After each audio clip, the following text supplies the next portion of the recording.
Welcome to Forever Exile, the Path of Exile podcast. I'm Justin, aka Tags. Tyler, Wrecker of Days. This is a special edition, episode 100. We're joined today by our first and one and only first ever guest. That's right. Tarke, thanks for joining us, man. No, thanks for having me back. So episode 100, we have been bugged since episode 2, roughly, that we don't have video and that we're not legit because we don't have video. So today, our only ever episode ever, we have video, and I can only assume this is what people were expecting. Yes, 100%. Right? It's got to be. So yeah, thank you for being willing to be on camera because no, it's fine. It's like, because whenever I've listened to your thing, I've thought what this really needs is more of my face on it. That's right. That's what we're missing. I think finally people be getting what they want. Right? That's right. What has it been missing? This right here. That's a right. giant TV with Tarke's face. Anyway, thank you so much for joining us. That's awesome. You were our first. We had you on the 13th episode. I looked into it out of curiosity because it's actually part of the conversation we have out of curiosity with you. But February 13th, I think. So a month before the world kind of just took a dump. Ended. Yep. Yeah. So yeah, it was like 1 month before that happened. But that was our first. It was our 13th episode, and now episode 100. So thanks for joining us.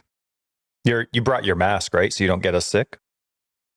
Yeah, I've got like a lot of different ones. What colors do you buy them? Oh, wow. Can we see your collection?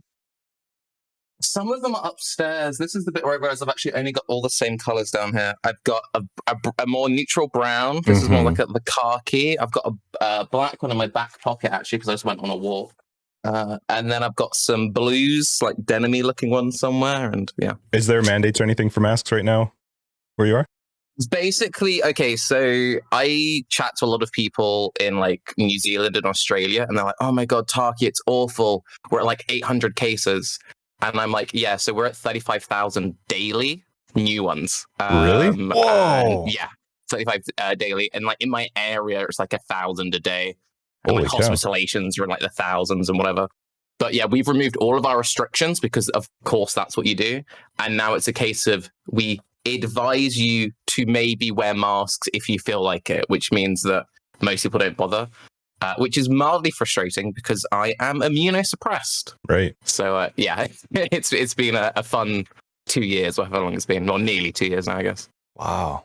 That is so different from here. And we're like, because you're in the UK, because you moved from the last time we talked to you, but you're still in the same area, right? Yeah, I'm still South London. Yeah. Wow. I mean, we're owned by England and all those guys, and we're way different. Canada in our area, it's like they've now introduced vaccine passports. They've now got, in our area, mask mandates have come back. That's crazy how different it is. Yeah. I think you still need to wear masks on public transport, but they don't enforce it at all. Because, one thing that we have had, which is quite funny though, because we removed all of our lockdowns. So all of our lockdowns ended in like June.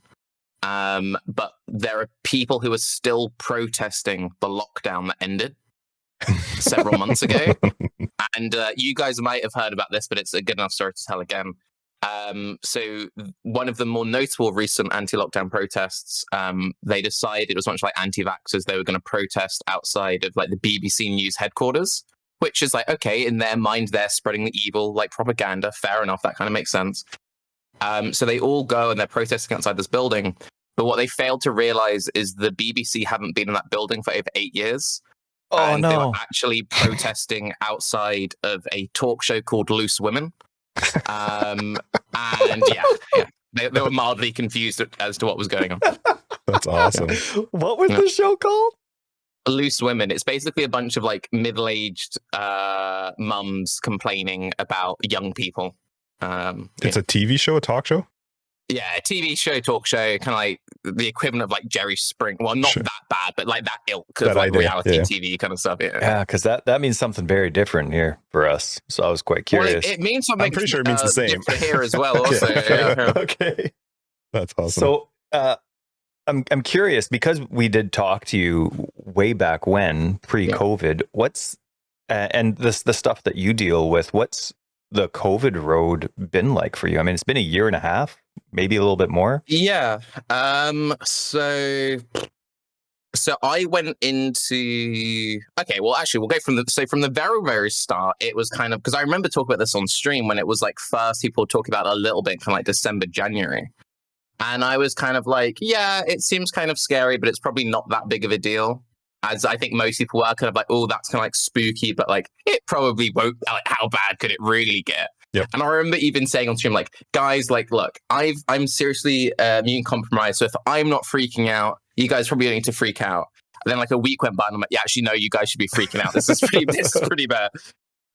So yeah, I went into pretty much full like lockdown, never leave the house in like sort of like, yeah, not that long after the episode, actually, maybe like a couple of weeks after, before anything became official over here. And basically just didn't leave the house until, well, it's only been in the last few months I've started just going like walks again. But yeah, so it's been, I'm quite well adapted to it because I've like, because of my health and stuff, I have had a whole year being bedridden once. So and I stream and like do YouTube videos for a living. So this idea of like not leaving the house isn't that big of a deal. But the main thing that I really missed actually is I volunteer once a week at an animal shelter. Right. And I've been doing that for about a year and a half. And then not doing that was the thing which I found hardest, because that was kind of like my one weekly, I'm a normal person, doing normal person, like touching things, using my hands. Right. So much of the computer stuff is just so removed. And even though the majority of my job was literally just like cleaning up cat poo, emptying pens, and like filling up storerooms, just the actual tactile, I'm picking this up and putting it here, losing that, I think, was the biggest thing, which made me go a little bit like, ah. Is that still not a thing? I'm maybe going to be starting that back up again in the next couple of months. But yeah, they're still, so the place that I volunteer at, it's like the biggest, as I'm aware, it's the biggest animal shelter in the UK, and it's like 75% of their workload is done by volunteers. Wow. And they've had like no volunteers in at all, and they're only just bringing it back in. So they're at like absolute minimum capacity. Yeah, it's been like insane. I've got friends who've been working there, and they've been taking it so seriously that like everyone who works there, they have like 1 week on and then 2 weeks off, then 1 week on, just to try and like reduce any risk of exposure or anything. Wow. Which is good. They're taking it that seriously. But yeah. Yeah. Are you able with your condition to take the vaccinations? Yeah, no, I'm fully vaccinated, but like the efficacy is reduced. And it's like if they start doing booster shots over here, I'll be like one of the priorities. Like I was getting my vaccines when like people who were in like 80 and 90 were getting their vaccines, because like that was kind of the thing. So yeah, so it's like cool, but then we have a whole Delta thing, so it's all a bit like, yeah. I'm not qualified. I'm not Joe Rogan, so I'm not going to start spouting a bunch of rubbish, but I'm not really qualified enough. But yeah, as far as I know, I'm better having had it than not had it, but the efficacy isn't that great because of my immune system stuff. Did you have a whole bunch of seniors when you were there, and you know only 80s, 90s are there, but then you're there, were they all glaring at you and like writing down in their notebooks? Yeah, so that's the thing. Like, I already look 12, so I'm 28, and I look younger than I am. So if you're then like 90, and you're like, yeah, there's a little bit of confusion there. Well, I gotta say, I live vicariously through you and your hair. I used to have long, luscious locks, but your hair is just gorgeous. So if I'm not making eye contact with you, I'm staring at your hair, and I love it.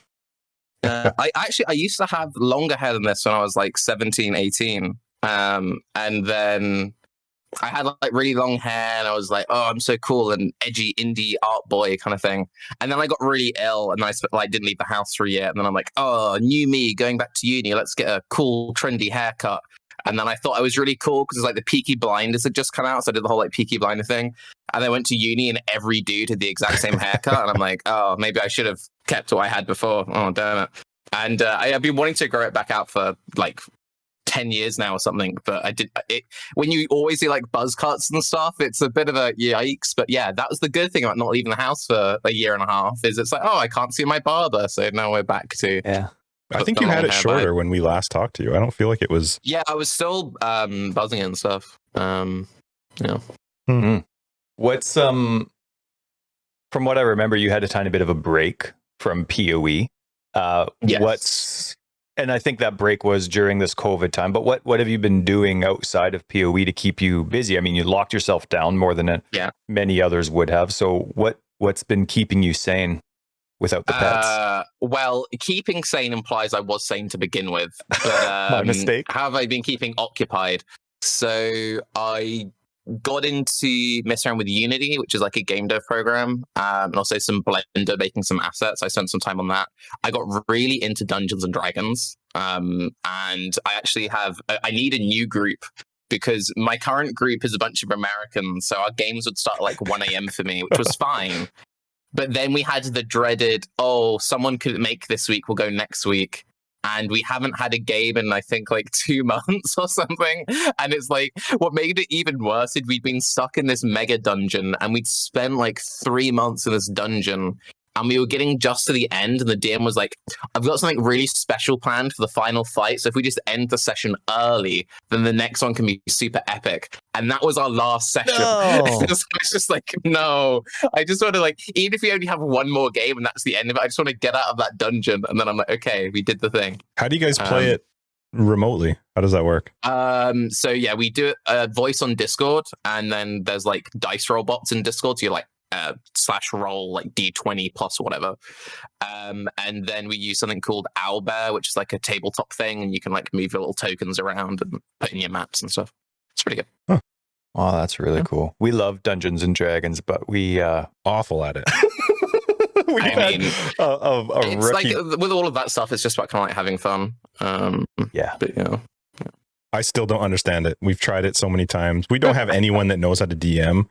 We've had people attempt to, and it's always confused me. Like, there was one time we played, and if you have the ability to like search a room for traps, right? That's a thing, right? That makes sense. Yep. I was like, am I just supposed to yell like search traps every time we walk into? I don't understand the idea. It's never made sense to me. So yeah, I expect my character to auto cast the search trap thing. So yeah, that's right. Exactly. This is not just like that was four. Briefly on that point. When we were stuck in this dungeon, I was getting kind of frustrated with that because there was like 5 of us, and our group was really indecisive. And every room would have like 4 different doors leading off it, and it would be like 20 minutes of I inspect the key knob, I stroke the door. Is it normal wood? So I got to the point where I was just purposely just like barging through doors. Like, I don't care what happens. Like, let's just keep the pace moving, guys. We've been in this place for 3 months. Like, you know, you're the supporter, so you can just heal up. Yeah. When you stop, because you took a break also streaming wise, just for health reasons. And did that coincide with the PoE sort of break as well? So I think I've taken like 2 or 3 breaks from PoE. So the first break I took from PoE probably wouldn't have been that long after our episode, because there was this whole thing about how like I had this job offer with GGG, right. Then like the world ended, then like the job offer got pulled, and I was kind of like, what am I doing? Sure. And then I was like, you know, I'm just gonna like take a bit of a break away from PoE right now, because just like it was just a bit messy, just like still being in that like constant PoE headspace. Mm-hmm. And then generally what tends to happen with me is, and it's like it's something that I've been wanting to do for a long time, but I've only started doing it since I've moved into this new place, is when I first started making YouTube, I never really intended to be like, I'm going to be that guy who uploads a PoE video every single day. And I feel like with how PoE is these days, you have like that really intense first month, and then you have 2 months of content creators just like desperately scrounging for any content they can get their hands on. And my plan was always to like just do more stupid, wacky stuff in those 2 months. But before, it was a case of I was like living in a spare room in my mum's house. So it's like, I've got so much. No, I don't have any space whatsoever. But yeah, now that I've moved and I can actually like, I'm not touching any walls. This is amazing. But yeah, I've just been like doing weather reporting or stupid skits. And okay, well, I actually have to bring up, I don't know if you saw it or not, but he did a video about his neighbors. Oh god! Oh my god! It was. I'll show it to you before or after dark. I was laughing my ass off, and it's 30 seconds, and it was like super short, but it was super fun to watch. That was actually a really good one. I like that one. Good for you. Anyway, so yeah, you took the break, so they kind of coincided, but was it health? It wasn't health related. No. So the initial one was just like I just needed a bit of break from PoE, and then the other break that I think you're talking about was November of last year. I had this thing where like I would talk and I would just completely lose my voice, and I was constantly getting throat infections. And actually, I got rushed into A&E midnight of Christmas Day. What's A&E? And like accident emergency. So it was like a 24/7 kind of like hostile unit kind of thing. And yet my throat had like, I was playing PoE and I'm like, it's kind of hard to breathe. I'll take an antihistamine. And then like an hour went by and I'm like, I think it's slightly harder to breathe. And after about 3 hours, it's like, I'm actually really struggling to breathe. And basically my throat like completely swollen shut. And yeah, I got rushed into A&E and I got put on some really heavy antibiotics. I had this thing where they shoved a camera up my nose and like down my throat and had to have it hooked up for 24 hours. And they did all these tests. And basically they said, we don't know what's wrong with you, which was helpful. And they said, it's okay though. We'll get you an ENT appointment, ears, nose, and throat specialist. But obviously with COVID, it might take a while. So my appointment was actually on the 24th of August, just gone. Wow. Because I've still been having issues in my throat, and I can talk solidly for about 2 or 3 hours, and then it's kind of like I can feel it going, which is why I haven't been streaming, because you kind of need to just ramble for streaming. But I'm fine for podcasts and YouTube content. And yeah, like what was kind of funny about my appointment on the 21st is there's one hospital I usually go to for all my health treatments, my Crohn's and everything. And I'm like, actually, I don't know if that's where my specialist is. I'll just ring up to be sure, because I don't want to turn up to the wrong hospital, because that'd be super stupid. So I ring up, I'm like, hey, just to double check, my appointment on the 21st, can you check my records? Is it at this hospital or the other one? And they're like, actually, it's at the other hospital, but don't worry about it, though, because they moved your appointment to the 12th of August and you missed it. So yeah, they moved it. It didn't tell me they'd moved it. And now I'm on another waiting list, and hopefully I'll get to work out what's wrong with my voice in less than a year. That would be ideal. Wow. Yeah, I'm still mildly angry about that. That's insane. Yeah. Holy crap. We have a similar system in wait time as well. I feel your pain. I think one of the worst tests that can happen to you is something that's going through your, like the back of your nose and head. It's so uncomfortable.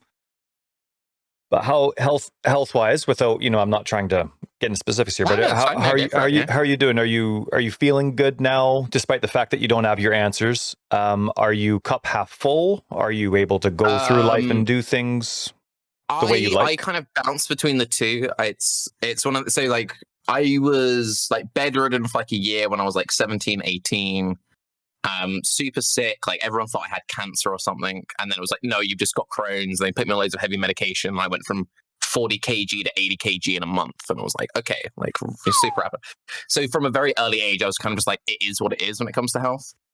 When you don't know, it's a little bit confusing / concerning, because you want to just know what it is. But at the moment, I'm in a pretty good spot. I've actually been on a massive like health binge, because I've started like going outside again. I'm now like, I've got like these exercise lists that I have to go through every day, and I'm trying to like get back into shape, because a year and a half of not leaving the house isn't actually that great for you, it turns out. Who knew? So yeah, we're trying to lose like 5% body fat, and yeah, I'm in a pretty decent headspace at the moment. Now, hang on. Even though we were supposed to use kg, we're close enough to the American border that we use pounds for some things and metric for others. So you said no, I got it, because it just took me about half an hour to do that. You were 40 kg? Yeah. And that's like a feather. I'm just over 6 foot, which in freedom units is like 183 centimeters. You're 6. Okay, we do feet. We're messed up. We do feet. We're all over the map. Okay. But we make fun of people that use Fahrenheit. So that's true. Wait, you're taller than me. You were 40 kg, but then you went to 80, and now you're dropping down. You're looking good. No matter what the numbers are, you're looking good. It's kind of like a build in PoE, 84 kg at the moment. Wow, look at you. Yeah. Good for you. It's all the hair. What it is. So do you think your shift with regards to like the health stuff and the PoE stuff and all that kind of stuff, did that have an effect on your content and how you were going to create things and stuff you wanted to do, given that now you weren't streaming hours a day? It forced me to like actually make the content I wanted to make, because I'd always wanted to be more carefree with my content. And it's funny because there's a people who used to watch my stream, because I never used to take my stream seriously at all. And a lot of my like people would tune into my stream and be like, why aren't you playing PoE? And I'd just be in the PoE section just like goofing about or like talking rubbish. And people would say, why would you ever watch Tarke for PoE content? Because people just didn't know me for that. People who actually watch, like, no, you watch him for his random like discussions or whatever, talk about clothes or something. But yeah, when I suddenly couldn't stream anymore, and it's like, okay, I've lost like the majority of my revenue because I was predominantly streaming and then making a little bit of money from YouTube. And then it's like, I can't do that. I had to focus all in on YouTube, and I had to think about like, okay, so what content do I really want to make? I've always found the like, oh, I'm going to upload 3 build guides a week. I've always found that really boring. I have a lot of respect for people who can do it, but generally my point of view with a lot of that stuff is like, you trust the content creators who only play like 2 builds because they play those builds and like, you know that what they say is going to be great. And I feel like there's kind of like a critical mass. I feel like if you play PoE full time, you can probably maintain like 5 build guides reasonably every league. 5 to 10 if you're already committed, yes. But you get these guys who put out like 20 build guides at league start and like another 20 during the league, and I'm like, I mean, come on, dude. Like, yeah. Then they don't have time to respond for help, and then they say message my Discord, and then somebody else who didn't make it that's helping out. Yeah. And then also you have the issue of like, even if you're making like 10 good builds every league, but they then try and maintain their like guides from like 2 years ago, which is super outdated, and it's like, what are you doing? But yeah, so I always knew that I wanted to shift away from that. So where I'm at with PoE now, it's kind of like when I'm playing PoE, I make videos about PoE. If there's PoE news, I make PoE news videos. We still do like our own podcasts and stuff. And then in between, I just fill it with like discussion about random video games, discussion about game dev stuff, weather reporting, stupid skits, and just like, yeah, I don't know, just having fun with it, which is, I don't know if I've told you this before, but like I am a trained filmmaker. I have a degree in filmmaking. So fancy. I am basically making the really bad student films that were barely a passing grade then, but now they get like 5 to 15,000 views. So I don't know. It kind of works. It's like, all right, yeah. That's awesome. And how are you with GGG? You on good terms? It seems like you're getting along well. It seems like there's a really good relationship there. Yeah, no, me and if anything, that's actually like if I ever had any issues with GGG, it's the problem that I get on really well with some of the people there, and it's kind of one of those things of, and that was kind of why I wanted to take a bit of a break when the whole job thing kind of fell through, because if it just been like some random company that I didn't have any contacts with, it's fine because you're just like out of place, out of mind. But it's the fact that I have a lot of friends that I chat to. Like I chat to some of their programmers a lot. I chat a lot with their QA. Obviously, I talk with Bex loads and stuff. Just like on a casual level, also like planning out podcasts and CM stuff, and like, every now and again, like I'll chat to Chris and stuff like that. But yeah, no, me and GGG are chill. That's awesome. Yeah. That's really cool. Yeah. So many people listening, every single person listening would absolutely wish to just have one moment where any one of those people you mentioned would even just recognize them. You know, not in any type of critical way on GGG's part, but it's just they're celebrities to us, right? So then you come on the show and you're like, yeah, like go for lunch every day with these people. You know, it's pretty awesome. That's a pretty sweet life. I have actually sat on Chris's lap. Wow. Yeah, it was one of the dinner parties in New Zealand, and we were sat on this long table, and it was Chris, a bunch of streamers, and I think Jonathan was there as well. And Rise was actually welling up a little bit. Like I could see because he was sat on the other side. I think he just kind of got like, this is insane that we're actually sat in this place. Yeah. And I got up to chat to him for a bit because I was sitting next to Chris. And I'm like, dude, you're right. He's like, yeah, it's just like this whole thing is just so surreal. I'm like, I know, it's really fucking weird. And then I turned around and someone had stolen my seat. And I'm like, what? No, you can't steal my seat. And then there was this whole thing like, well, either someone's moving or I'm just going to start sitting on laps. And then I don't think Chris knew that I was being serious. So he kind of like pulled back from the table a bit. And I'm like, all right, fine, we're doing this then. And yeah, I sat on his lap for about half an hour. Very nice. Yeah, and then the person left and I got my chair back. I find in situations like that, it gets very awkward. But if you just pretend that it isn't awkward, it becomes fine again, and then you've got like a window before it gets awkward again. It definitely gone through that cycle about 4 or 5 times. Yeah, exactly. Yeah, I definitely pushed it, but yeah. Oh man, that's awesome. That's hilarious. And then you started a talk show called Loose Ladies. No, Loose Men. Yeah, that's right. Yeah. That's awesome. I love that. I love the description of going through the awkwardness. No, didn't overstay my welcome. Yeah, overstaying my welcome again. No, not again. That's awesome. Well, like I think that's a lot of my humor as well. It's like you get a joke and you kind of just nose bomb it into the ground, and then if it's not funny for long enough, it starts to become funny again. Right, just keep pushing it. It'll be fine. Yeah. That's awesome. Well, I'm realizing that in order for us to make sure that this is a legit video version of this, we need to add an overlay too. So just a reminder that it can't be a PoE. What do you call it? Is it a video cast? A podcast? Podcast with video? I always used to call it a web show because I never intended to do like a fully audio podcasting. Like people sort of have, because we don't have it on all the audio platforms, and people are like, what's a web show? And I even had a bot command in my Twitch chat, which if someone said exclamation podcast, like the countdown timer, it'd say it's not a podcast, it's a web show. Right. Type exclamation web show. That's awesome. But yeah, people didn't catch on to that. So then I started calling it a podcast. As far as I'm concerned, you guys are the only legitimate PoE podcast because you stick to your scheduling. You've got like more episodes than anyone else. And it's an actual podcast. Only audio. Rather than a bunch of streamers who are just like, oh, we're streamers. You know. We've kind of screwed that with this episode, but this is just for, it's like, I checked it out of curiosity. It's like 8% of our weekly listeners are YouTube. So we've done this just for them. 8%. Yeah. If you're listening to this in audio, first off, you're the real hero, but also you can check it out real quick in YouTube and we'll add a UI or whatever they're called, an overlay. Cause that's legit, right?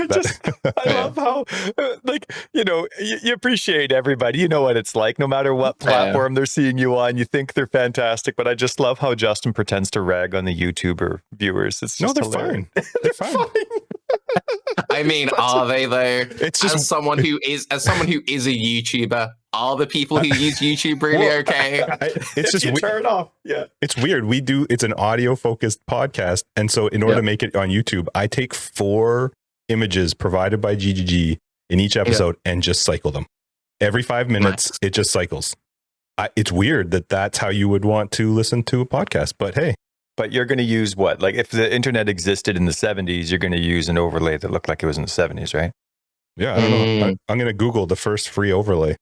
That's what you get. I got to say, though, Bayclass is like the cornerstone of the community. Like no matter how many podcasts are out there, it's Bayclass and then the rest. Like, well, you started it. You started everything. Yeah. And I remember some of your inspirational videos where you were, and I don't know if they were just on, I don't remember if they were individual videos or if it was just when I was watching your stream, but you would say things encouraging others, whether it was making another podcast or whether it was doing a guide for a build. And you were like, you're not, if you want it and it's not there, go out and do it. And and that was something that I remember you preaching years ago. And I started watching you only as like a Bayclass only when the GGG folks were on, but your ability to control people, like your interviewers, not control people and manipulate them, but no, like when you're very good at controlling. Like Justin and I, we've had some shows where there's more than one extra guest on, and it's great and it's awesome, but it's a lot of work. And you do an amazing job at controlling the environment when there's so many passionate people on there's so many different topics, and for you to have the relationship that you do long term, not just with these people but with GGG, you're awesome. I don't think any of us would be around doing, I don't think the community would have anywhere near the amount of variety that it does if it wasn't for you and Bayclass. So no, thanks. That's really kind of you to say. But yeah, I've always been very much of the opinion that make the content you want to watch, and as long as you're making the content you want to watch, then you can be fine with your content. Like it doesn't matter if it only gets 5 views or like 1 million views or whatever, because there's always a bigger fish in like content creation. There's always someone who just like absolutely trounces you, and in comparison you're a complete nobody. But yeah, it was because there were like web shows or podcasts, whatever you want to call them, before Bayclass. There was Lionized Watch, which was quite a big one, which went for a while, and there was State of Exile, which I think was the first one, which was like Ziggy, Xeno, Pox. Good for you to remember those things. Well, I was on State of Exile once. It was an awful appearance. If someone wants to laugh, I recommend just Googling like Tarke cat state of Exile just because of the camera angle. I had this really bad webcam, and I had to balance it at a really awkward angle on my monitor, but my monitor was really low. So basically the angle just went straight up my nose. So I just kind of looked like this, and people were like, why is this guy looking down on us? And they thought I was like purposely like being a snob, like looking down on the peasants in chat and stuff. It's a terrible angle. But like, yeah, so when I started Bayclass, I don't think there had been any podcasts for a few years. Like they'd all kind of like died out and people had shifted on to other things. And both State of Exile and Lion Eyes Watch, they were very kind of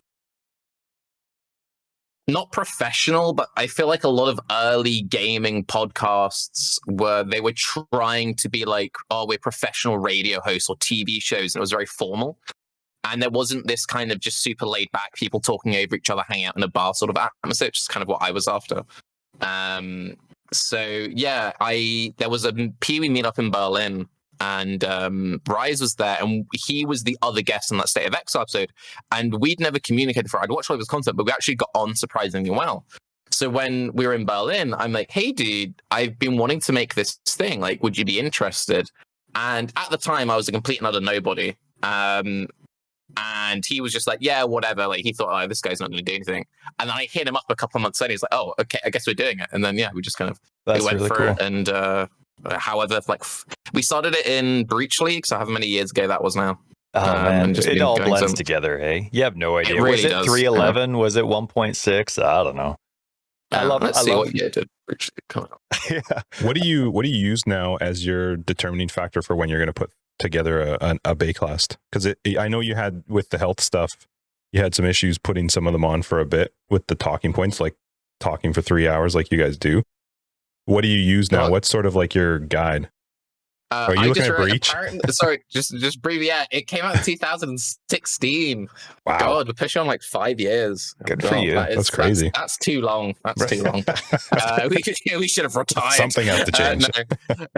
No. That'll be a sad day. So for our scheduling for Bayclass, see, I feel like what we used to do is we used to try and do an episode every 2 weeks. Because that was another thing. A lot of podcasts, I feel like, and that's one thing that I think you guys do really well because you're consistent, but I don't feel like you're forcing the episodes. And if you are, it doesn't feel like that anyway when I listen to them. But a lot of the times and that was, I think, some of the downfall of the earlier podcasts before Bayclass, is they'd have these very dogmatic, we have to stick to our schedule. And we tried doing that a little bit, and I realized very early on that there's nothing wrong with just being like, we're done with this league and we'll come back next. Yep. So yeah, what I try to do is I try to get 1 to 2 episodes out before league. And then we'll do an episode a week into the league, and then every 2 weeks after, until I feel like we've kind of exhausted the content. It got complicated a little bit because now we've had a couple of leagues of like being part of the league announcement itself, which is really cool, but then it kind of like messes with the timeline a little bit. Sure. Worth it. And then when That's you have awesome. devs on, yeah, no, it's really cool. It's really cool doing that stuff. So yeah, we're hoping to do one because we've got the next Chris interview with Grim, Gazzy, and Tuna on Wednesday, I believe, Wednesday coming.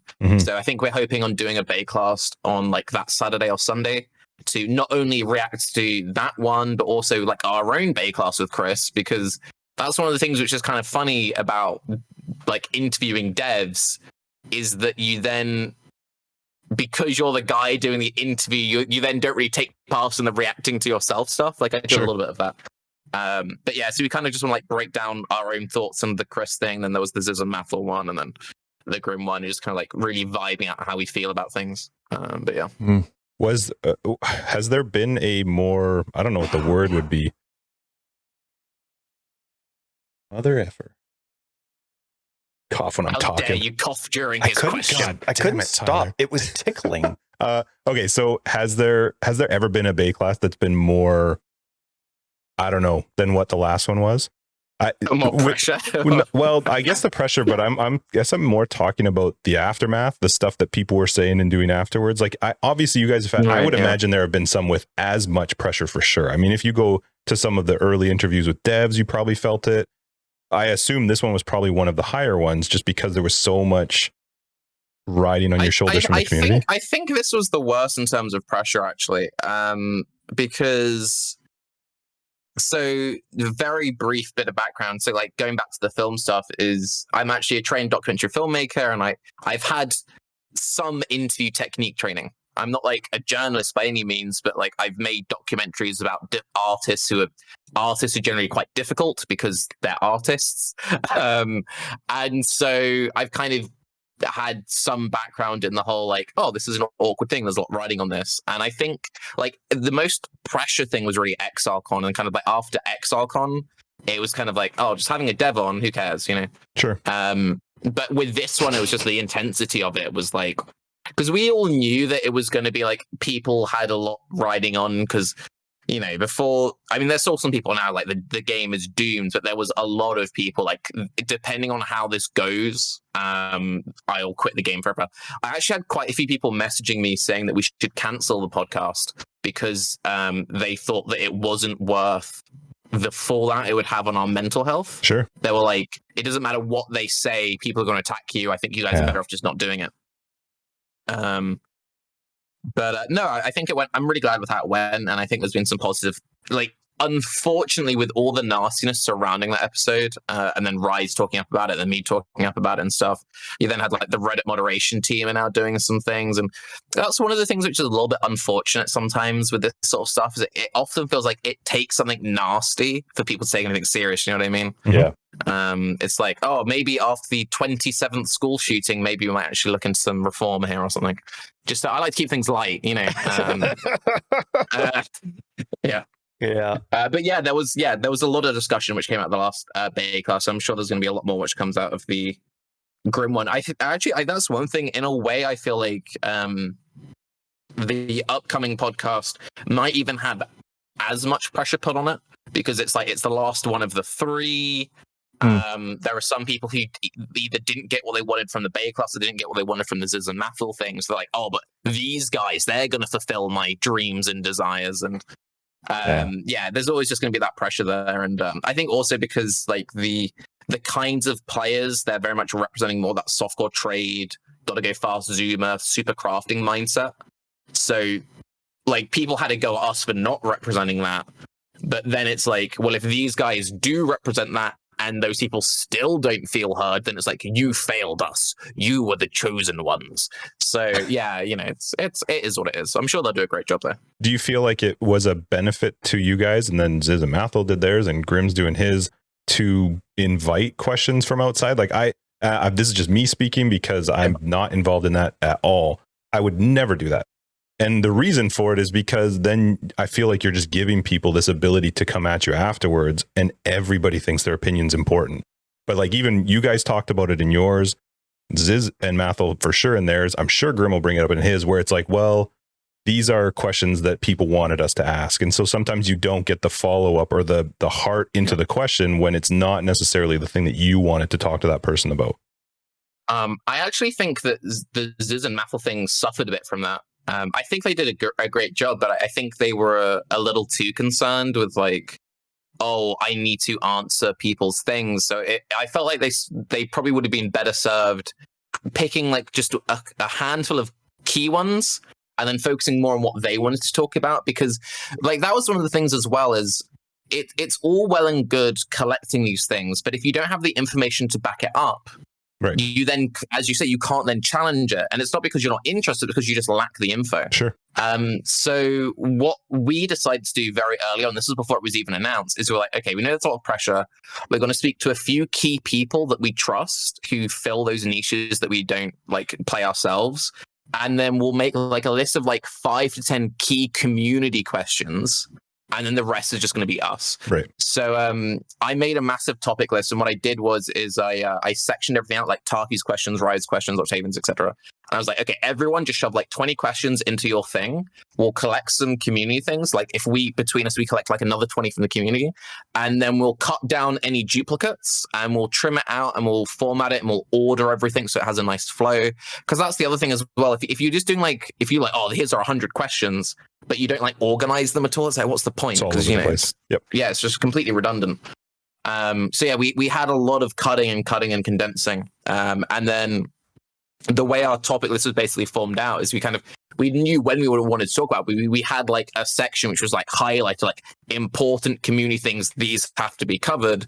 And then it's like, okay, we've done that. We can now do like, everyone had that one thing that they wanted to talk about. So Ziggy had his own thing. I had my stuff. Like I had my loot boxing thing, which kind of went into the end. I was like, loot boxes are evil. Screw you, you know. The new one just came out. I managed to fit that in. Yeah. The new one just came out. Yeah. It's awful. I hate the stuff. How are you liking PoE? Like, how's your voice? You okay? I'm alright. Yeah, because you're carrying us, so you're doing okay. That's fine. All right. Yeah, and I'm chill. I'm just gonna keep sipping water. If I start like wheezing, I'll let you know if I'm like losing my voice and stuff. All right, sounds good. And then sign language we'll be good with because this is video, right? Awesome. Exactly. That was for a thumbs up, folks. I will say for the SoundCloud listeners, that wouldn't be very entertaining if we continued it through sign language. No, we'll tell them what you said. Yeah, that's right. Oh, perfect. Oh, okay, so that's good. Yeah. No, Tarke likes Justin's hair. Mm-hmm. Okay. Yeah. How are you liking PoE these days? Like like it's easy for the community to infiltrate kind of, and then we get that opinion a little bit, or it's hard to ignore, even if it wasn't something that was on our heart, because, PoE is important to us, obviously. But what do you think of the state of the game? How are you liking PoE today? I think PoE is kind of in its like awkward hair stage. It's like it's in between two haircuts. So this is just the hair podcast. Everything else you're related to hair, and it's just like I think whatever way you cut it, if you want the game to be fast, if you want the game to be slow, if you want harvest, if you don't want harvest, it's just got a rocky few years ahead. And I think if you focus on the things that you enjoy about it, like I know that regardless of what the patch is, I can turn up every league and I'll find something that I can enjoy and I'll play for as long as I play. So at this point, I'm pretty much done with the league. I would have kept playing for more, but a lot of the because of all the whole Chris thing and all the pressure and everything, I was kind of like, I just got the apathy built up a bit sooner than expected. But I think that's where most content creators are, especially people who play it full time. Is it's not a case of people hate the game, but it's just the apathy just builds, and then you get a couple of dud patches in a row, and you get some angry community people, and you're like, you know what, I'm good. Yeah. And, no, I think PoE is in an okay spot. It's definitely in an awkward place. I'm really looking forward to the Atlas changes, going on 4 regions. I think that'll do a lot. It's actually one thing which is quite funny. I did an SSF so I only play softcore SF these days, but I did an SSF reset. Hang on, say that again. Those letters went by fast. What'd you say? Softcore solo Starfound. I only play softcore solo Starfound. Sorry. Perfect. Okay. And I decided to do a reset of that because you can reset your progress at any point in solo Starfound. Just before the Chris thing, because I'm like, this is also heavy. Yeah, you can just migrate all your solo Starfound progress to Trade League, and then you get a fresh solo Starfound to go through. It's great. Fun. So I was like, all this stuff is so heavy. I just want to make a fresh character and pick up some random white items on the beach. And I was having a lot of fun just cruising through the Axe and whatever. And then when Chris said they're reducing all the Atlas stuff down to 100 maps and 4 regions, for whatever reason, because I'm fine losing all my progress every 3 months, but I'm like, why would I do that grind when the grind is going to be so much better next league? And it's really weird. That's really messed with my head. And I wonder if that's something that maybe more casual players who don't progress as fast have experienced as well. Whereas kind of like the guy stuck in white maps or yellow maps, and they're kind of I could keep collecting my watchstones, but it's going to be so much smoother next league, so I guess I'll just stop. But yeah, that's kind of where I'm at with PoE at the moment. One thing I noticed with this league, because this is one of the first leagues, I actually have enjoyed this league, but it's one of the first ones where I've had a little bit of time to go way further into endgame. And it's amazing how much you miss out on PoE if you don't get deep into endgame. Maven changes so much of the Atlas, and it's amazing how much of that you just do not experience unless you are really, really deep into endgame. Oh, totally. Can I ask you just what you think of where you're at with PoE today? I'm fine. I think it's fine. For me, it's a filler. It's something to do. This league's been fun because I've actually really enjoyed the build, and I was not having. I stopped caring about whatever, I don't read Reddit anymore. I'm not into all that kind of stuff. So the game, for me, it's fine. But I've been really surprised just at how much of the stuff is gated by, to me, an insane amount of time to play every single league, because I like to play every league. I love the fresh start, but you really have to commit a lot of time to get into that end game. This is the first time unlocking the Uncharted realm and getting some of the extra. It's just crazy how much of that stuff there is in the end game, and you just do not see it unless you've got a pretty good amount of time to put into it. So you're saying the Uncharted realm is real? Yeah, apparently it's a real thing. It's lies. Yeah, it's a real thing. Do you think it's when you talk about the apathy though towards it, is it typically the league content or the game changes that tend to fix that for you? Like, is it something that they would have to go, here's the league, here's the concept of the league, and it's going to be awesome and fun? Or is it, like you said, the Atlas changes or the core sort of changes that would tend to make that apathy maybe take longer to kick in?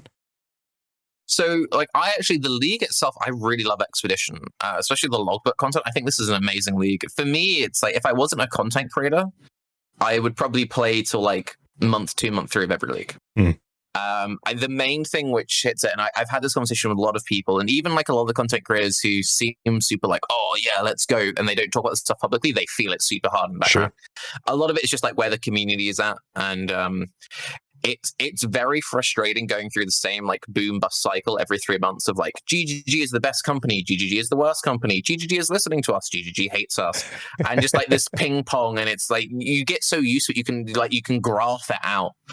And there'll be cases where, like, yeah, GGG legitimately drops the ball, and there's something that you can be like, okay, this is a reasonable thing for you to be like outraged about, but it's just so cyclical. And that's the main thing which really grinds you down. And it's very easy just being of the mindset like, oh, we don't use Reddit, we don't use this, we don't use that. But then it's like, well, if your content is engaging with all that stuff, sure, you lose all the content. Yep. And that's been a big thing as well for me, is like I use Reddit much less. Generally what I will do now is like I used to check it like multiple times already. Now it's like every couple of days I might just scroll through the threads, and then you do, without even clicking through, you can kind of get an idea of like where all the good discussion be and whatever. And then like I do quite a lot of stuff on the forums. The thing that I do, and I think I've pretty much always done this, is I watch all the PoE YouTube content, and I've always done that. And I watch it from like all different creators because I find it quite interesting seeing where different people are at. And also I have this fun little game that I play because I do talk to a lot of people behind the scenes. And I always find it quite amusing when the conversations you have behind the scenes doesn't match up with the stuff they're saying publicly. Sure. So it's like, I find quite funny. But yeah, and I think GGG's in a similar boat themselves, and like I don't think it's fair to just like put all the blame on like, oh, it's just Reddit or it's just Twitch or it's just this. Like it's a big group thing, you know, because you have GGG's communication. I feel like in the early days it used to be much more proactive. They'd be like, this is what we're thinking of working on, this is the kind of stuff we're excited about, and it used to be a lot more like that. Whereas these days it feels much more guarded. It's kind of like, we'll communicate when there's a crisis. And it's like the whole thing we have, like Chris is doing these amazing things, doing all these interviews, but the only reason he's doing all these interviews is because things got so bad and they lost a third of their player base. And if he was doing like mid-league interviews when the league was going great, then the players who maybe felt a little bit more edgy and a little bit more like, ooh, they'd feel a lot more reassured. And it's, you know, I think it's a combination of, you know, GGG communication not being that great in recent years, COVID just generally making everyone a bit more insane, Reddit being Reddit, and then like content creators feeding that Reddit hate cycle, which is, it's very easy to do. And it kind of boils back into that whole thing of like, with the way that PoE is built, you have a really good first month of content and then 2 months of what do I do? And I know that I used to do this a lot with my earlier content. It's very easy to be like, I'm going to be the reactionary Twitch guy, and I'm just going to be like angry all the time because it gets clicks, like people click on that stuff. And I'm now just of the mindset, I was like, I mean, you could do that, or you could make a video with your cat. And I'd rather make a video with my cat, you know? So, do you think that Chris doing interviews and conversations mid-league works because the thing I find with them, especially over the last, I don't know, probably 2 or 3 years, they love league launch. They love the lead up to it. They love the secrecy behind it. They love the excitement people have going into it. If he's doing interviews and conversations mid-league, are they going to be something that is more like what he had to do this time, where it's like, hey, here's some of the things we're actually going to do, and then it kind of takes that excitement out of the league launch? I'm just kind of curious from their point of view if that's beneficial because it maybe calms the player base, but then does it have a negative impact on how a league launch goes? So that's a big. I've had a few conversations with them about this, and that's a big thing.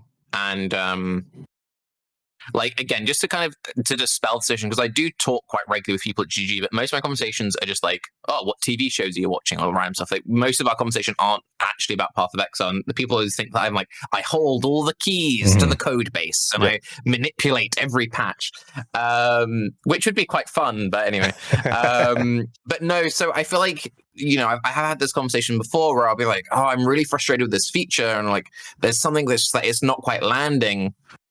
And then they'll be like, yeah, we maybe have something which might address that.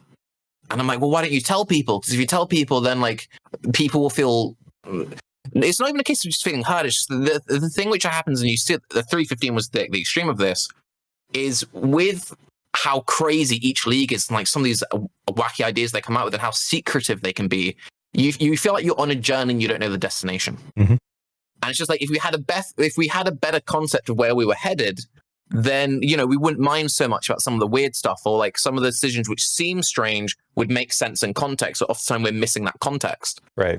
And I do think they definitely battle with that fear of kind of like, I mean, we could reveal this thing, but yeah, then it makes 316 feel less exciting.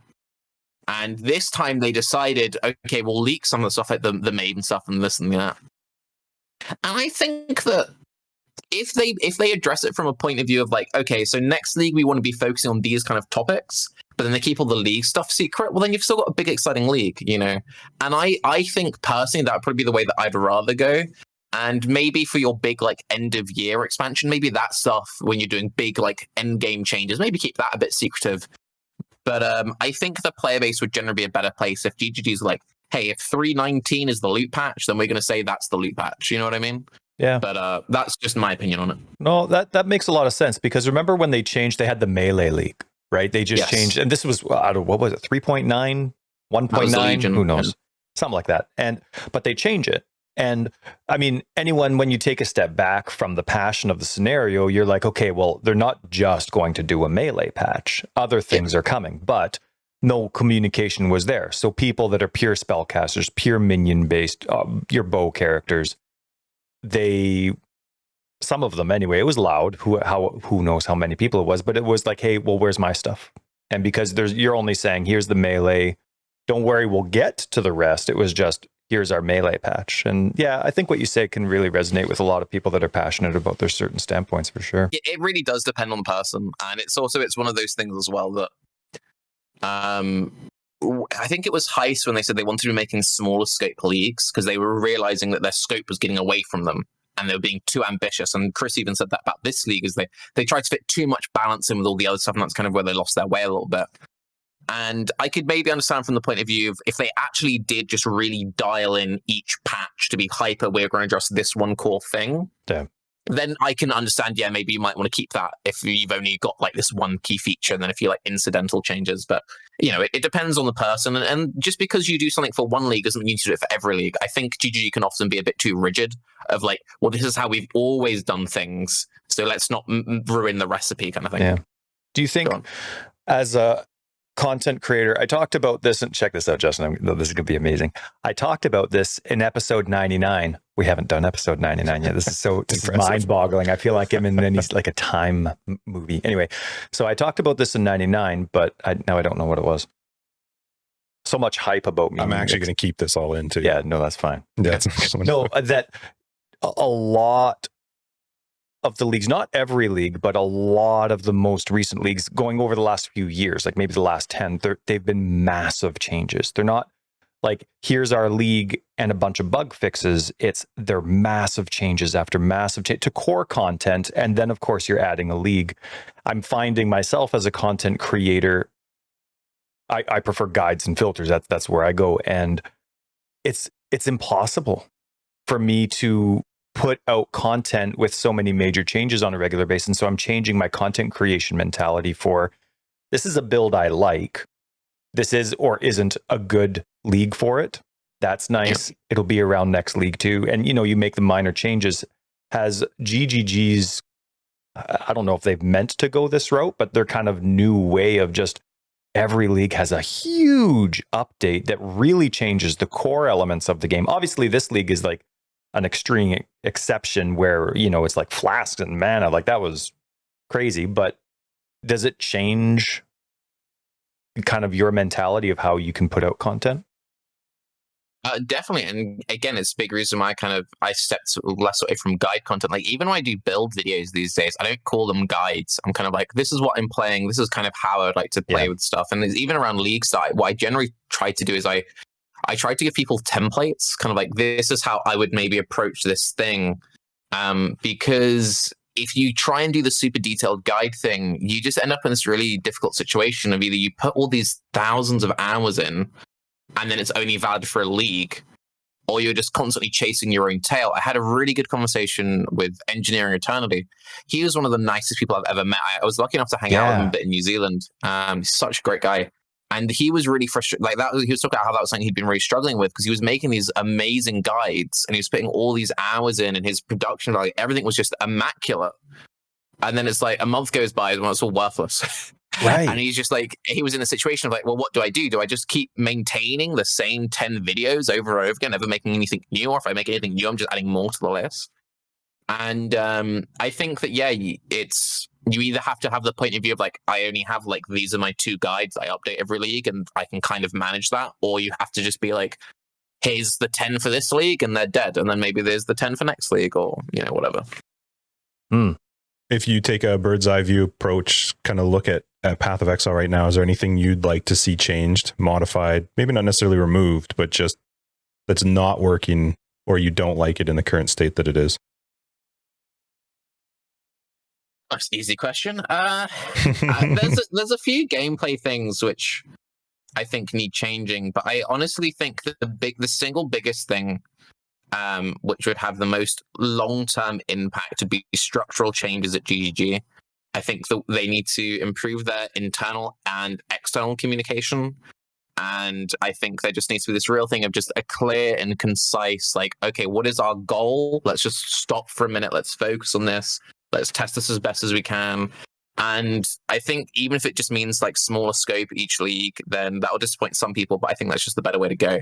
Because I could like the obvious thing to be like, oh, well, loot is a problem and loot definitely needs attention. That's like a big thing right now.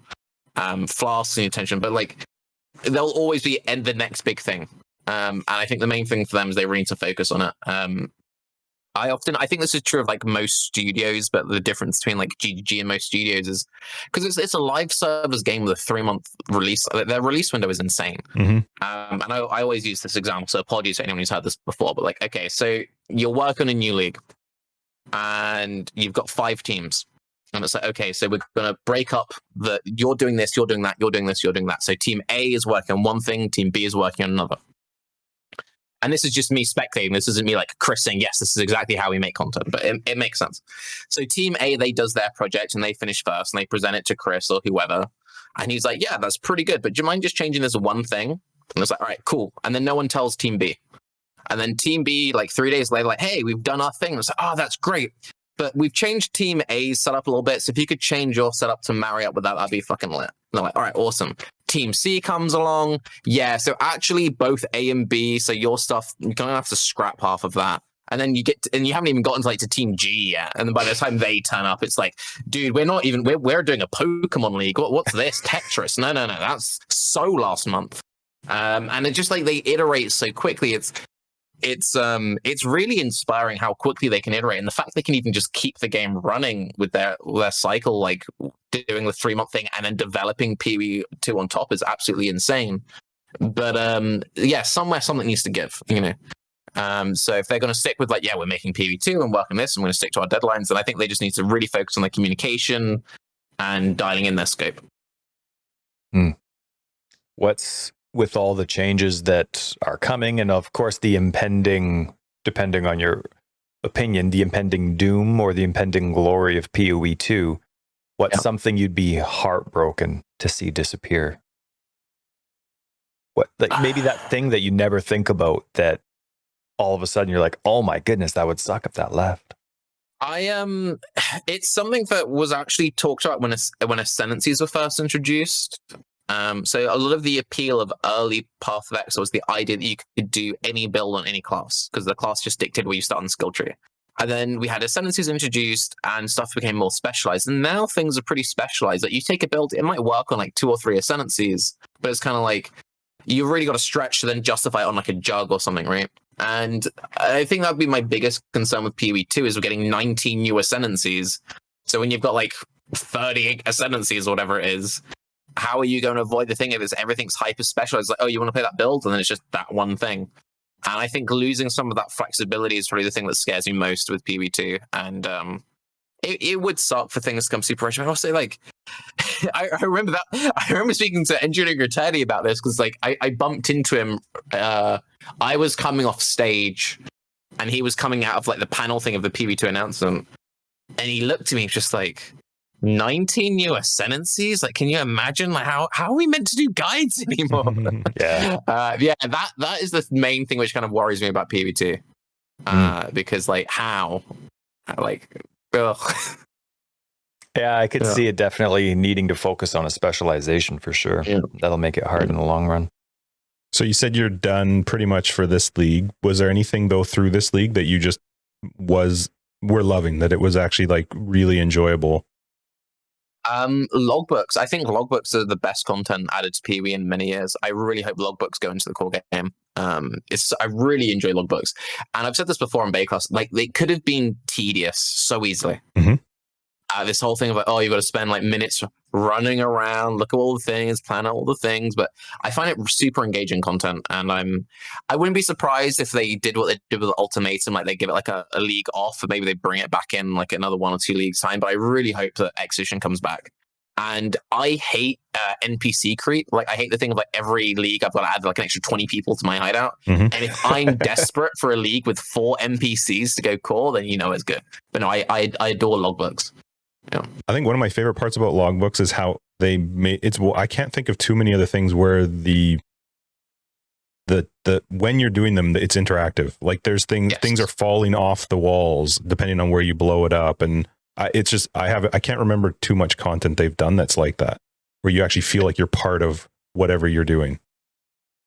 It almost has kind of like an exploration sort of a vibe to it as well, which I really love games which kind of give you that sense of exploration. And like, even if it's just like a super novel thing, like the first time you get like the fungal hollow and it's like you just get this amazingly massive cavern, it's like, this is like a map, you know. I love that stuff. I want more of that. I used to think Path of Exile was open world. Those are the days, hey, Just. Really? Oh, jerk. How do you set up your hideout? Like, where do you put your NPCs? Do you have like I go for aesthetics. I treat it from like pretty much a Sims POV. And it will be like every other league, I'll be like, I'm going to spend 3 weeks working on a Rasic hideout, and then I'll use this for 3 leagues, and I'm like, okay, I'm done. I'll do another one. So I will probably, in like the next few weeks, that's what I'll be doing in PoE. I'll be like making a really cool hideout for the next couple of leagues. But yeah, I just tend to think of a vibe. I used to be in really close contact with Derek, who was like one of the main hideout guys. He doesn't do them anymore. But that is one aspect of PoE I think is really cool. And I think it's actually super underserviced, because it's like people can go really crazy on that stuff, but there's actually a lot of barriers to entry, which I find so strange. I've always found it weird, some of the barriers to entry, and you even said this a little bit yourself, like with all this endgame stuff you have to do, it kind of feels like GGG is almost afraid of players having fun sometimes. I don't know, it's odd. It is hard to make one. So you do make them yourself, though? You don't download them or anything? No, I do like everything entirely myself. I've never used another person's hideout. Because I am special, snowflake man. I refuse to use the labor of others. You know, who's your seller? Who do you sell to, vendor to, when you're done? I mostly use Jun, because I play a lot of solo Southbound. It's like I find it easier to just like collect all the unveiled items than unveil and sell at the same time. Mm-hmm. But yeah, if it's not her, it'd be Navali, because prophecies. Yeah, I have to use the reminder method too, and it's either between those two ladies as well. Yeah. Where you were talking about kind of your builds and just doing your own fun stuff. Is there one you just keep taking? Like, we talked to you a year and a half ago now, posed the question to you then, but obviously things change, content changes. What's been, no matter what the core is, you just want to play it anyway? I mean, it's always like core Sakaru or traps. Yeah. So it's something which just is very flexible. I like builds which don't have too much visual clutter, which is like core Sakaru, kind of like the perfect build. It's a dot build, so you have high uptime on bossing. It has most of its scaling through skill gems. It's very easy to craft all your own gear for. And it's one of those things that you can do it on like 6 different ascendancies. And that's what I tend to do. I like builds that I can do the same build every single league, but approach it differently. And that's one of the things which is why I worry about this uber specialization. It's like a lot of the Impale stuff, it's like, yeah, you kind of just want to play a champion. And even though I would enjoy those builds, I wouldn't play them. Because people say like, you've played the same build like for 6 leagues in a row, what's wrong with you? And I'm like, well, actually, if you look at them, it's a different build every single time. And that's one of the things that I find most fun about PoE is like, oh, they've done a passive tree change or they've introduced this new item type. Like, how is that going to impact how I'd approach these builds? But I think a lot of that's just to do with the fact that self-cast has been in poor state for a long time, and bow builds have been very like, you need insane currency to get them functioning. Because I used to only play bow builds, and I've just kind of been edged out of that as a solo self-hand player. So that's one thing I would like to be more accessible again. When you talk about the concern of the over specialization with PoE 2 and the new ascendancies and all that kind of stuff, does it make you still excited for PoE 2 eventually to come out, or would you be fine if it just takes its time and you'll just chill playing PoE? I'm kind of curious, stories from a personal and a content creator side. Like, if it's different. Yeah, no, I totally get that. So I think there are some problems with the PoE2 stuff. I think there's way too much expectations on it. And one thing that Chris does with PoE2 that really irritates me, and every time we have him on, I ask him the same question. He keeps saying the same thing. I keep saying, for the people that thinks PoE2 will fix everything, what do you say? And he will keep saying, well, it should. And I'm like, no, Chris, stop building these insane expectations, because it's impossible to release a perfect product. There will always be a flaw somewhere. There'll always be something which could be improved. And I do think that PoE2 is kind of cursed from that, because there's just so much, like, everyone has their own image of what it will be in their head, for better or worse, that they might be dreading what it might be, when actually it's something they'd really enjoy playing, or the complete opposite. And I feel like with Chris is keeping like, but it will be the best. It's like, no, stop, Chris, just like temper expectations. But no, so like the gem system that's tied to PoE2, they'll never release that before PoE2.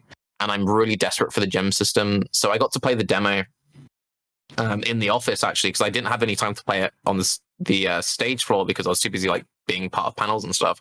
So I got to go to the office and hang out in Chris's office and play it on his computer, which is pretty cool. And it sounds dumb, but it's insane how smooth it is to be like, oh, I'm just playing and I've picked up an item and you just equip it. You don't even think about it. And you're still playing it. And then Chris was like, he leant over and sure, like, you know, you didn't need to mess with all your gems and worry about sockets and colors. And I'm like, oh God, that was so smooth. And it really like will make such a massive difference, especially if they can get this whole loot thing working. So, okay, so like, because if you play solo self-hunt, you find a lot of your own upgrades off the floor, and that's like a lot of trade league players are missing. But they can have it where trade league players are actually like engaging loot off the floor. It'll be such a massive thing, because you often, like, how often have you been in that situation where like you find a random chest piece which maybe has like one good influence mod, and you're like, this is pretty good, but it's nowhere near good enough to justify 6 linking. 100%. Right? And you get that a lot with like, oh, this is a really good like 2-handed weapon, but it's not good enough that I'd waste all my fusings on. And I think fixing that problem would actually open up the gearing to a lot of players. And yeah, that's one thing. The fact they have some systems they're saying that they will only ship with PoE2, I just want PoE2. And then from like a content creation point of view, yeah, I accepted like I pretty much accepted like a year and a half ago now. Quite soon after ExileCon, like this isn't coming out anytime soon. Chris has been saying it's going to be coming out like 2024. Even that I think is a bit optimistic. I'm kind of like 2025 plus, you know. And it's going to be a bumpy ride, but just like ship it when it's ready. I would much rather that they took their time with it, and that led to better leagues and content for PoE 1 than this idea of like, let's try and have this super like insane schedule, which then just means we have like 3 or 4 leagues of poor PoE quality. Like, I would rather it took an extra 2 years, but we were getting better, more consistent leagues than we had it like a bit sooner, but the league quality is super inconsistent and the player base is angry every other league, you know? Do you think the loot problem could be fixed with less base types? Like, for example, 100%. So, I mean, I love that there's the 6 different base types per se for armor, right? You have strength, dex, intelligence, and then you have the 3s that are mixed. Hybrid. Right. And then, but as you're leveling, let's say you just have boots. There's 12 different base types of boots. If they went with like one base type of strength boots, but then that implicit of whatever it was, or maybe they have 3 different base types, but they have different implicits. If it was the same implicit, but that defense increased based on item level. Here's kind of what I'm getting at. Right now, I have a problem with how the loot system works because I'm only showing best base types. Most filters show only the best base types based on a defensive value, but not all builds are going to use those defensive values. So they're missing out likely on some amazing stuff, but because it dropped on some wool shoes that are item level 86 or 85 instead. But there's no way to really show that without an insane amount of clutter. Do you have any? I completely agree with that. Do you feel like there's like they're trying to do the smart loot thing? They're trying to, and they don't like that term, but they're trying to, okay, here's something good that's going to show, but people are still going to focus on base types because nothing can be ID'd. You can't, filter via mods. Do you have any ideas or hopes for what their filtering situation is going to be like as they progress? So it's something I've spoken to them about both like in interviews and like just in DMs with random chats. I always use Dungeons and Dragons as an example of that. And I think even D&D has some like loot bloat where you have the weapons which do basically the same thing just with a different name. But it's kind of like if you use that system of like, okay, this is the sword, and then maybe you have the +1 sword, the +2 sword, the +3 sword. You don't actually need like 50 different types of sword. And I actually went through and counted. It's something ridiculous, like there's 100 different like one-handed swords between the thrusting and the swiping and the slashing and all that rubbish. And there's so much redundancy there. I think they would do much better from just kind of being like, okay, these are the 3 kinds of sword. Each sword has a very different kind of implicit, and then as you say, it scales at the item level. I think that would be a much better way to go, because like there is an issue with the fact that you can't really drop the best items anymore. I think I've said a lot before with the whole like tier 0 Maven orbs, double influence, but you can still actually drop very good items, but people don't engage with it because they play in trade leagues and the way they set up their filters, as you said yourself.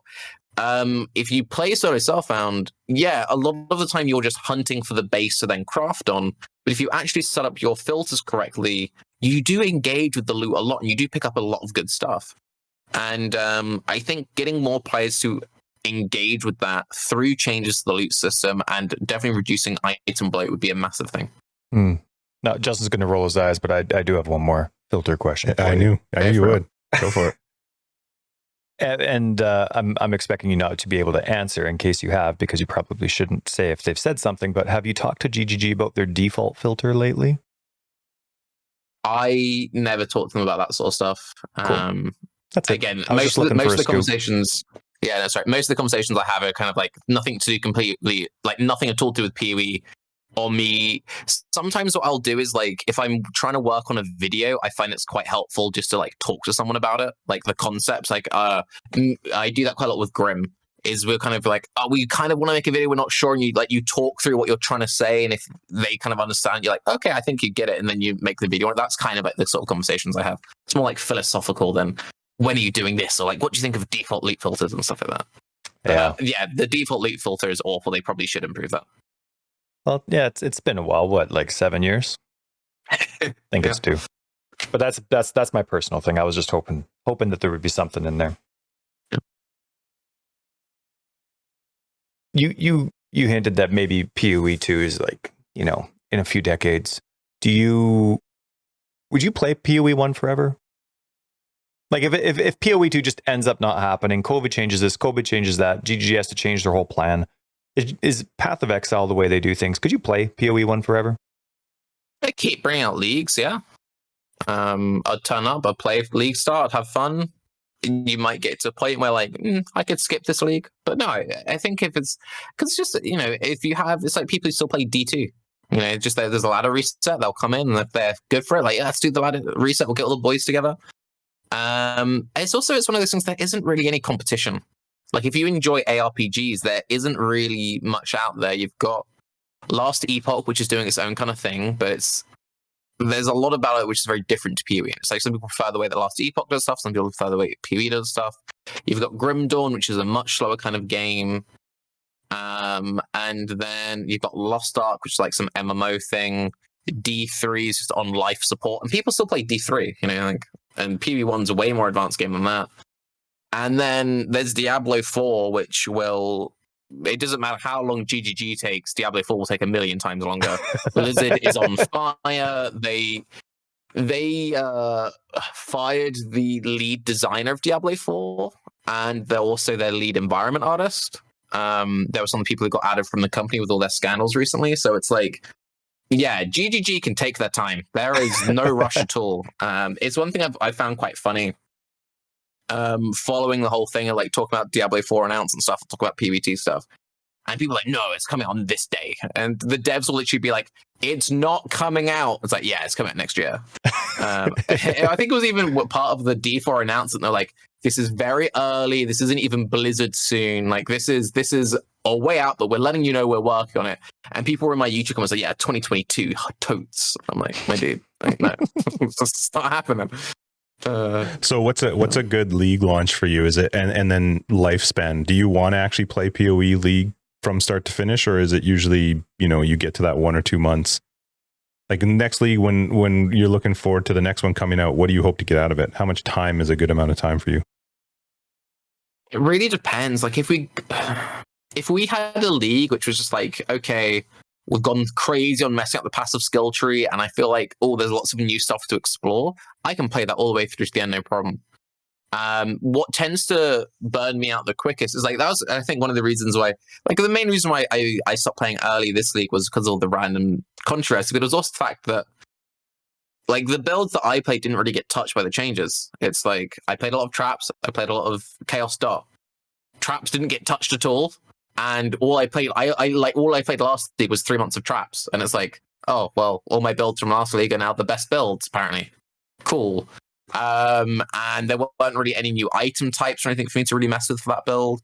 The ward stuff was kind of underwhelming. There's like a few cool things you can do if you have the uniques, but you don't have the uniques in Solar Starfound. And then, like, yeah, Caustic Arrow and Toxic Rain is another one of the really staple starters that didn't really get touched. So it was kind of like, well, the builds that I played, nothing changed with them. So, would you rather something did change with them?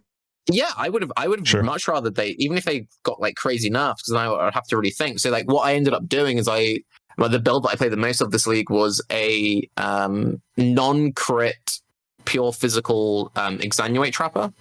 And I was like, okay, I didn't really play any Exanuate when that first came out. Let's see how far I can scale it. And that was actually turned out really well. And I was like, okay, how far can you push non-crit traps and doing pure fizz and everything? And it was like, oh, this is a really good build. And it turns out that, like, yeah, it's actually one of like the best builds if you want to do that on a budget, and you can do all the content super easy on it, which is really cool. And then I'm like, all right, now what? And I did some Caustic Arrow. I've leveled up a couple of different Caustic Arrow builds this league and messed around with some Ballista stuff. And I'm like, yep, they're all still exactly the same. So at what point do you ever go, I'm going to try something new? Like, I want to do a totally different skill or totally different. Well, like, that's the it's a lot of it is just like, it was going back to what I was saying, like, self-cast is in a bad state and bows are in a bad state. So it's like, a lot of the time I want to play something new, but it's just like, the game doesn't really support it. I feel like right now it's kind of like, you've got minions, which are chilling. You've got any dot build. A lot of the melee stuff is still super solid. And then shove stuff on totems and then traps mines, right? And it's kind of like, okay, what's the crazy new totem build? Forbidden Right. Well, that's actually the exact same build as Dark Pact, but it's got... Like, I feel like... I talked about this recently in a video. I feel like there are kind of just like 4 skill trees. There's the Acro Wind Dance for the crit package. You've then got like the ES package. You've got the Block Top of Tree package. You've got the get all the life nodes and we go bleed bottom left, and then you've got like mind over matter stuff. And I feel like we need more mix up in how we actually build our characters, because while you can be a bit quirky now and again, being like, oh, I've used an ascendancy, which you're not meant to. It's like last league, I was pushing raider traps. And it was funny, I made a couple of videos about it, and there were actually more raider trappers than saboteur trappers on the PoE Ninja ladder for like solo self-found and stuff, which I found quite amusing. And that was really fun and exciting, but it's kind of like we need more to go off, you know. So they say that a big part of next league will be adding a bunch of new defensive stuff to the passive tree. So that sort of stuff is what really gets me excited, because otherwise it's a case of I'll pick a build, I'll like go through all the new content, I'll see it. It's kind of like a theme park sort of thing, and then it's like, oh, well, I've seen the stuff, I'm done. You know. Do you think all the changes that they're making make sense with the core game though? Like, you know, you remove you change the support values, you make it so that most main skills are stronger, but the supports are less impactful. You make them cost more. You change this, you change that, but at the end of the day, the monsters still act the same. At the end of the day, there's still an unwritten rule of how many rares show up. Like you look at what's the league with the plants? Harvest. You look at how Harvest shows up. It's just, that's like a perfect example of what late game mapping is, where it's just a surprise of crazy damage. You have no idea who's doing what, and a lot of it's really intense, and it's going to melt a lot of content, no matter how experienced you are, a lot of builds. Do you feel like all these changes matter when that core game doesn't change? Like, sure, they change enemies, but there's not like a control over it all. You know what I mean? Yeah, no, I totally get what you mean. Again, it goes back to what I was saying before. It's we don't have the context. So without that context, I can't tell you if the changes make sense or not. And that's why I feel like the main thing for GGG is to work on being proactive with their communication. Sure. Because like one of the big things that, and Chris was talking about how they felt like they oversold the nerfs, and people were expecting like a long series. Is like, okay, because I was someone who was getting frustrated with the way that the game had been power creeping over the years. I enjoyed the beta playstyle more. At the end of Ultimatum, I actually played a lot of Titan Quest, which is super old school, and I was loving it. And I'm like, dude, this is like, it's a much slower pace. And I was like, this is like really cool. I actually have been enjoying this a lot more than Ultimatum, and I enjoyed Ultimatum. I actually quite liked it, but I was like, oh, Titan Quest is sick. So when they were like slow, I'm like, awesome. And I was like, oh, they're going to do all this stuff. And they're like, oh, actually, no, we oversold that. We're not going that crazy. And it's like, oh, okay. And now they're talking about this hard mode stuff. And I'm someone who would play hard mode and have a lot of fun with it. But yeah, I don't think anyone can say, do these changes make sense? Because we don't know where we're headed. And not even just PoE 2. Like, we don't know where we're going in 3.17. We know we're going in 3.18. And part of me kind of worries, I don't know if GGG even knows. And that's the thing which is a bit scary. And it's kind of like, they're very competent developers. I have a lot of faith in them. But it's just, without seeing all the puzzle pieces, I don't know for a lot of these things. So, yeah. Guild changes have been hinted at. I'm not trying to timestamp the episode too much, but guild changes. Do you care? Does that impact the type of player that you are personally? Yes, it does actually. So I used to only play in groups. So I've been playing since open beta. I'd been aware of PoE in closed beta, but I was like 17 and I resented the fact of like, why would I pay? I think it was only like $10 or something. It was a ridiculously cheap buy. And I'm like, why would I pay $10 to play some trash game? So I was waiting for the open beta, and I really regret it because I didn't get the cool Kiwi pets. But anyway, but yeah, I used to do loads of group stuff, and I used to play in groups even up till like early Bayclass. People used to meme because I'd always talk about like playing with my support and whatever, and people were like, oh, here's Tarke doing his support again. But I kind of feel like PoE's kind of edged out that kind of group play sort of stuff. And then Solo Self-Found came out, and I was like, actually, I have more fun in that mindset. I'd really like to go back to like, you know, playing with a couple of key friends and getting back into that headspace if PoE was to make more of a shift that way. So I don't know. The one good thing about guilds is just like having better guild functionality is it builds communities. And even if you don't play with other people, that's one of the things which keeps the leagues alive. It's just that thing of like, showing off your cool new weapon with your friends. Like, I've had a lot of fun playing private leagues. And it can be really fun if you're in a small private league And, you know, what used to happen when I would run it when I was streaming, especially as well, is you knew what everyone in the league was playing. So because of that, if an item dropped, you'd be like, yo, this would be insane for Mark. Like, he would be so happy if he had this. Or like, oh, wasn't he going for that? And didn't she need this unique? Yeah, I think she did. And people, you would log on and you go like 50 minutes like, yo, look at this insane thing that's dropped for you. And I think with the whole private league system and some of the stuff they're trying to do with hard mode, if they can make guilds an attractive feature and they can foster positive communities, then that would do a lot for the game. Because a lot of it, it's like if you've ever played an MMO, even if you were someone who all you enjoyed doing was leveling alts and you didn't do the whole end game raiding or whatever, if your friends aren't playing the game, you don't have that like sense of community. A lot of people will leave and burn out, you know? So. Oh my God, I just pulled a Tyler. Yes. Damn it. I want to ask you about all your background stuff, but I might save that for After Dark. How's your throat? You okay for After Dark? Yeah, no, I'm chilling. Again, right. I'll tell you if I'm going. All right, sounds good. I drink a lot of water. You're fine. All right, good. Because I got some questions about your background there. Little things you got going on. Actually, I think we are going to wrap up episode 100 because this is for us gone. I mean, this is like halfway mark for a normal podcast for you. Yeah. But this is a long one for us. Anyway, thank you so much for joining us for episode 100. Thank you for having awesome. Me From episode 13, 87 episodes later. Yeah, now episode 100. That's awesome. Absolutely awesome for you to come on again. It's a cool celebration for us, and it means a lot that you're here. Thanks a lot. Thank you, everybody else, for listening. This is episode 100 Forever Exiled, the Path of Exile podcast. I'm Justin, A.K. Tags. And I'm Tyler, Wrecker of Days. If you're looking for more information, you'll find it down below.